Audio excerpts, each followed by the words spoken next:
जहाँ पर इतनी गंदगी रहती है कि क्या बोले, आपको बोल नहीं सकते हैं।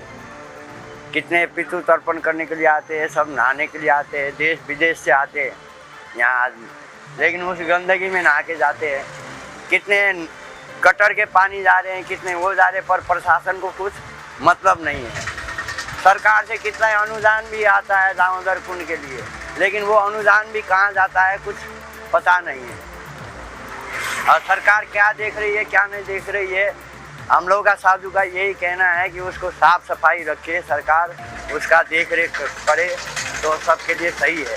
જે દિવસે અમે 10-12 દિવસ પહેલા આંદોલન ધરણા પ્રદર્શન કરેલ ત્યારે સવારે 6 થી લઈ સાંજના 6 સુધી 2-4 દિવસ સુધી 10-15 માણસો સફાઈ કર્મી રાખી અને સફાઈ કરેલું, પરંતુ 4-5 દિવસ સફાઈ કરી હાલ કાંઠાની પણ સફાઈ કરવાનું બંધ કરી દીધું। હાલ દશામાનો પવિત્ર તહેવાર ચાલે છે, લોકો મન પડે ત્યાં મૂર્તિ પધરાવીને જતા રહે છે, એટલે ત્યાં પ્રશાસનને પણ વિનંતી છે કે તમે ત્યાં સિક્યુરિટી રાખો, લોકો મન પડે ત્યાં પાણીમાં મૂર્તિ ન પધરાવે।